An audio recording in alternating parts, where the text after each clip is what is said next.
Today on Monkey Life, the park comes to the aid of 2 marmosets seized by the RSPCA, and Alison is truly shocked by the appalling condition of the male. Koba's really in a profoundly bad way. I don't know that it's going to be the right thing to keep him going. Newly arrived orangutan youngster Cayenne is put in her place by matriarch O'Sheen. Oh, Sheen, all of these people are so annoying. Was that your idea to have all these kids? And capuchin Louisa reaches out the foot of friendship to male crush Mattie.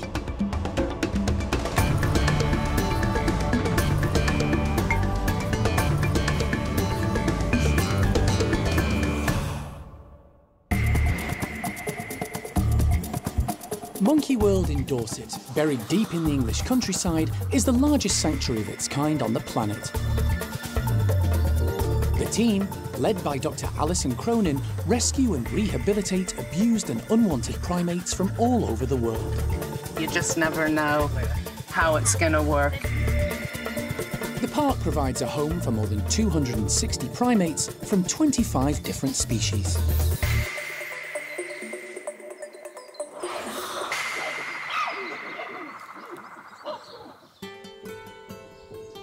Late last night, Alison received an email from the RSPCA with photographs of 2 common marmosets. She was shocked by what she saw. One of them is profoundly debilitated, which is the male. The other one actually looks in somewhat reasonable condition, but the male is now completely debilitated. He's profoundly ricketed. The majority of his tail has either broken off or a way it's healed over. He's completely collapsed and can only shuffle on the ground, so he has one of the worst cases of rickets or nutritional bone disease that we've ever seen. Sometimes these cases are just so tragic, it's heartbreaking. With still no change in the law governing the keeping of primates as pets in the UK, the number of small primates needing help keeps growing. Monkey World is often the first port of call for these pet trade victims, and the team are used to dealing with emergencies. Primate care staff member Steph is already preparing temporary accommodation for the pair, who are on their way from West Yorkshire. This is really different from what we'd normally do. His room, I'm actually going to put almost no perching in at all.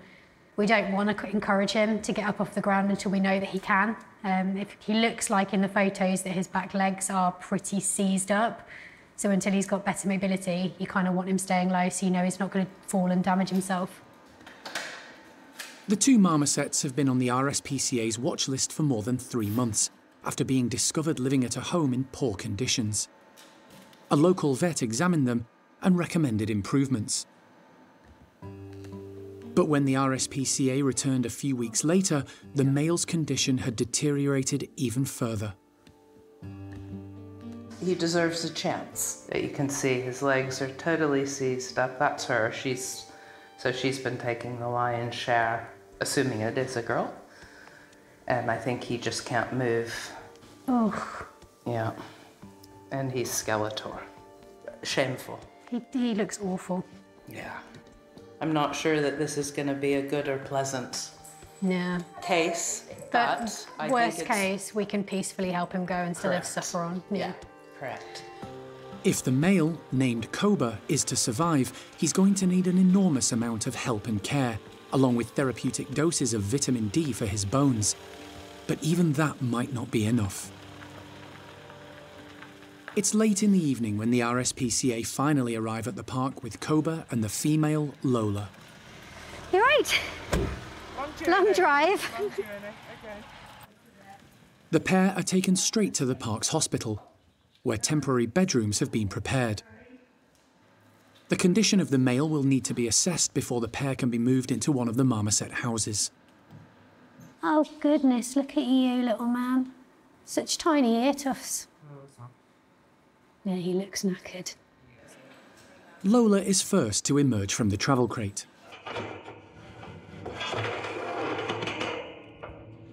Look at you. That tail for him as well. Good job. She appears mobile, although very thin and missing patches of fur. Koba remains in the box, frightened and bewildered. The team are unsure if he's even able to move. I just hope these guys can do it, can do the magic. And if anybody can, they can. With Lola watching on, Steph tries to entice Koba out. There you go. Want to do it? That tail. Good boy. Oh, well done. Eventually, he manages to shuffle himself into his new home. Koba's really in a profoundly bad way. I don't know that it's going to be the right thing to keep him going, but we're going to give him that therapeutic dose of D3 and a day or two. I think at this point in his life, Steph and I, neither of us can really tell how elderly he is. He's so malnourished, wasted away, and with such bad rickets. It's hard to tell his facial features, whether they're old or just compromised because of his medical condition. So at this point, I think we'd like to give him a day or two's chance unless we find him struggling to even move. And at the moment, he's still got will to shuffle around. The priority now is to get food and fluids into the pair. Steph has prepared a variety of healthy but delicious marmoset food, and she's filling waxworms with vitamin D3, good for strengthening bones. Oh, this looks tasty. Let's come in here and get it. Good job. Watch tail. Thank you. If Koba is going to have any sort of future, the next 48 hours will be critical.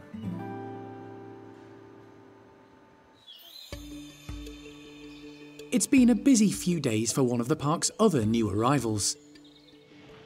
5-year-old female orangutan Kyan has been getting to know all 4 of her new housemates.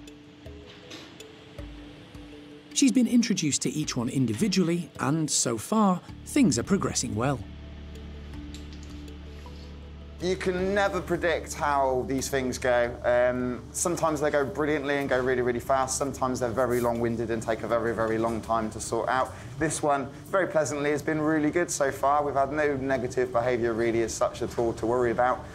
So yeah, I'll be really happy if we can get this group together this quickly. It'll be quite an achievement. And obviously the rest of the guys in this house, more importantly, will be much happier having the house back as well. And Kyan will have a family finally to live with, so she'll be happy as Larry. So yeah, very excited about the prospect of all this going so well, so fingers crossed. Okay guys, I'm opening. Today will be the first time the whole group has come together with Kyan. It's too soon in the process for her to experience the nursery group's outdoor enclosure. So James is giving them access to the connecting tunnels that run from their bedrooms to the outside. Go Mimi.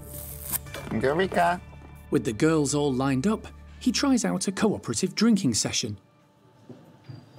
We've got the whole group together now, so Kyan started off being a little bit timid again at the start, a bit unsure about everything, all the new slides opening up and everyone being together, but she's suddenly got her confidence back again a bit now. Bulu's gone a little bit on the shy side again, which is how he's made his approach, to be honest, the last 2 times that he's met her. So I'm kind of just waiting for Bulu to come out of his shell a little bit again. Here he comes now. Good boy, Mr. Bulu. The team have been delighted to see how well Kyan is getting on with young Mimi. The pair have a lot in common. Both Bornean and both, like, basically the same size. And, you know, of course, both are orphan girls, but, you know, it's nice that they're all learning how to interact with each other and respect the fact that different people have different opinions. It's the key to this whole orangutan nursery crest situation that they all learn to socialize and get along with each other. Even though orangutans are semi-solitary in captivity, it's much better if they can deal with each other and have good manners and behavior. And so far, we're doing pretty good. But Kyan still has a lot to learn. Bulu does it a lot too as well. Good girl, Oisin. especially where matriarch O'Sheen is concerned. You don't get the message, do you, though? I just don't know whether she wants her attention or if or is she trying to annoy her. It certainly doesn't back her off. Are you sure? Oh, Sheen. All of these people are so annoying. Was that your idea to have all these kids? Kyan may need to acquire more skills when it comes to social etiquette, but so far the youngster has taken everything in her stride. Really, really happy with how it's gone. She's got her confidence up completely with all of them. Bulu's still acting quite shy around her, but also very interested, and he's come up with cooperative feed. So a few minutes ago, I actually had the whole group all in a line, all cooperatively having some juice from me, which was really fantastic to see. I didn't think I'd get to that point so soon. So yeah, fantastic for Kyan and fantastic for all the orangs in the nursery. So yeah, she's lots to learn, lots of exploring to do. So yeah, I think she's going to have a good old home here.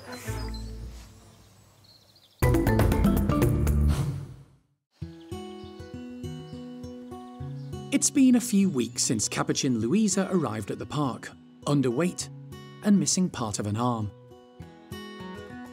It's taken her all that time to come out of her shell, but the transformation has been incredible. She's doing absolutely amazing. I cannot believe the amount of progress that she's made in such a small space of time. For the first few days, she literally wouldn't move off of one singular platform. She wouldn't use the ramps. And to see her now, she uses everything. She uses the fire hosing, the branches. You'll see her foraging in the hammock. She's all over the place.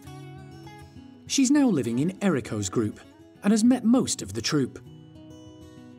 She seems to have taken quite a shine to Mattie, a male weeper capuchin who arrived at the park with a female called Louis 2 years ago. She sadly passed away, and now Mattie has made a big impression on Louisa. She was really keen. She tried reaching out to him to begin with, and he was a bit unsure. So she actually decided to use her foot instead of her hand because she could touch him, but with a little bit more distance between them. So that was really, really sweet to see. So I'm hoping that we might actually be able to develop quite a nice bond between these two and a nice friendship. She definitely seems quite feisty, and definitely I think she might turn out to be quite a dominant individual in the group. So we'll see what happens, but so far she's doing really nicely with the group. Today, Donna is going to attempt to weigh the pair individually. For Louisa, it'll be the first time since she arrived 3 weeks ago. Come on, guys, you coming in? Good boy, Mattie. Mattie is up first, while Louisa hangs back in the bedroom. A mobile crate with scales inside is attached to the tunnel system. You coming or not coming? Good boy, well done. Mattie can be a bit wary at training sessions, so every time he gets close to the scales, Donna rewards him. Good boy. So we use the clicker as a bridge when he's done the behaviour that we want, which is bringing his whole body into the crate so that he knows he's done the right thing, and then he gets a reward for that. The reward comes after the bridge. Take your hand off the mesh for me. Good boy. 3.56. So that's a pretty perfect weight for him. So now you can see he's quite comfortable sat in there. Much better than I was expecting from Mattie. Now you need to go so we can get Louisa. Well done. Right, come on then, Missy. With Mattie now in the opposite bedroom and unable to distract Louisa, it's her turn to get on the scales. He's gone now. Donna and the team have worked closely with her from day one, building up trust and rapport. Good girl. It pays off. Good girl. She's lost a bit. She's 1.78. The scales reveal Louisa's lost a few grams, but it's not unexpected. She's gone from living in a cage doing almost nothing physical all day to now moving around all day long. So her body really has got to adjust to that. So I'm still confident that she will put on the weight. We will put on a few bits of extras just to make sure that her weight is stable. We don't want her to lose any more. I'm really happy with the way that she is going. We'll maybe weigh her again in another week just to make sure that she's not continuing to drop and that everything that we've put in place is working. The signs are positive. Louisa has made remarkable progress in a very short space of time, and now has the companionship she deserves.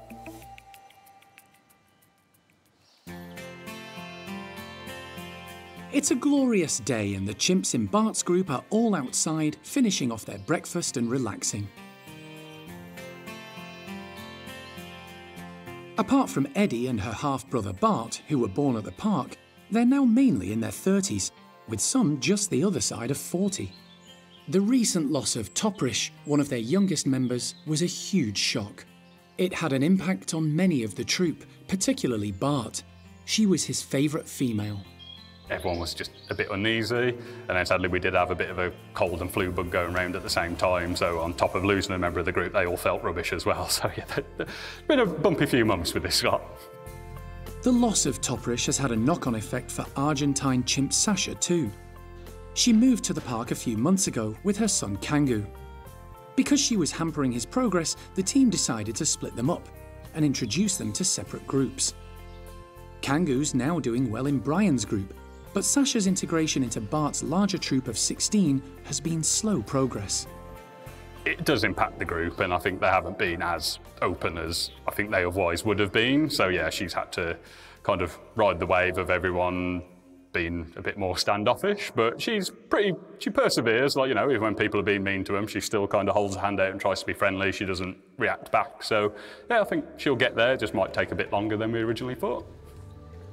Sasha is yet to go outside. Instead, she's been meeting the other chimps indoors. Sean and the team have been handling the introductions carefully, selecting a mix of low and high rankers for her to meet. Some she's met one-on-one, and others in chosen pairs, such as Pepper and Beth. Tried a few people that worked quite well with Toprish back in the day. So yeah, we got Pepper down, but you can see Pepper wasn't 100% happy to begin with. Beth, thankfully, has been a superstar. She was, when Toprish was introduced to this group, she was the first chimp to give her a hug, and I think she's pretty much the first friend that Sasha's made as well. So can always count on the good old girl there. And yeah, she's slowly getting there. Sasha is living in some of the end bedrooms at the chimp house. It means she only has contact with whoever is next door. But the primate care team are working on a plan to get the introductions back on track, and Sasha fully integrated into Bart's troop in the near future. Malagasy is home to the park's only group of ring-tailed lemurs. They're not monkeys, they're prosimians, which means first primates, and are native to the island of Madagascar. In lemur society, females are dominant, and Fennel has led the group for many years. In the wild, males are on the periphery of the troop and fight over the females when they're in season.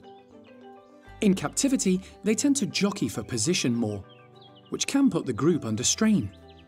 In Malagasy, there are 7 males and 1 female. So Fennel is still our queen bee. She's still the leader of the group as the only female, but she is also getting a little bit older now. So we do see from her a little bit more reluctance to get herself involved if there is a bit of a scrap or some tension going on. She'd much rather snack and sunbathe than get involved with the politics, which is kind of fair enough. She definitely prefers the other older lemurs to the young sort of upstarts. And it's the youngsters in the troop who've been responsible for recent tensions.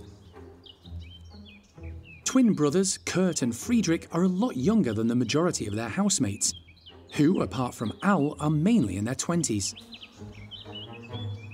The brothers have been ganging up on some of the less able group members, particularly Sirius. Quite a lot of the times during the day, we actually have Kurt and Friedrich separate on one day, and Sirius will be out with the rest of the group. And then the following day, Kurt and Friedrich will spend time with the other lemurs, and Sirius and his brother Indiana will be inside for a bit to give them a break. They can still see the group and interact with them through the mesh outside. So it's no sort of big deal to just do that from time to time. At the moment, yeah, just for Sirius's safety, we're running people slightly separately. It's not ideal, and the primate care team are working on bringing the group safely back together again. Their efforts are being aided by an improvement in Sirius's mobility. Recently, the team grew so concerned about his inability to get around, they called in the vet. Sirius was examined at the park's hospital and a number of X-rays taken. They revealed he was developing arthritis in his legs. He's now on long-term medication, and the difference is encouraging. The lemurs have got this massive outdoor enclosure full of forest land, lots of ropes and things to jump around on, and being able to be fit and able and jump through the trees like the other lemurs is really important. At the moment, Sirius has now 100% got that, so we're really happy with him. He's doing really well. But again, that's something we're going to need to monitor, because if he starts to struggle to navigate the enclosure, we'll have to have a think whether he's able to stay in the enclosure, whether we can modify it in any way to make things easier for him to move around, and just basically keep a close eye and monitor the situation as we go forward. In the wild, lemurs can live up to 25 years of age, but their life expectancy in captivity is longer. One of the park's lemurs, George, lived to the grand old age of 34. Sirius and his twin brother, Indiana, are in their early 20s, but aging very differently. It's quite silly to watch him next to Indiana, though, because no one's told Indiana that he's an old boy. He's sort of big and strong and doesn't seem to be feeling it yet. But yeah, Sirius has definitely got to that point where you can see that he's getting older. Ring-tailed lemurs are more terrestrial than most other lemur species. They spend a lot of time on the ground, particularly when travelling to find food. They have fabulous long, fluffy tails, which aren't just for show. They're used for communication between each other, especially when travelling on the ground and during conflict. Male lemurs have scent glands on their wrists and shoulders producing strong odours, which they wave towards rivals with their tails.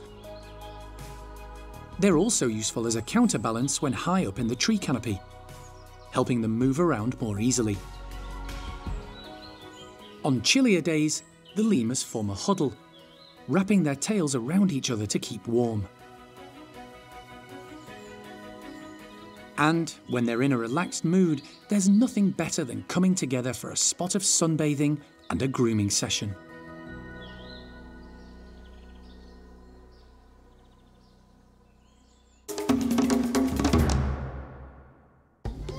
Next time on Monkey Life. A challenging trip to the great outdoors for some of the park's lorises, including feisty male Axel. Everything's slightly more of a challenge for Loris, but we hope that Axel's just going to move at such speed that the tunnels will be no problem for him. And Gibbons, Kim and Tien try to figure out breakfast and eventually decide it's delicious.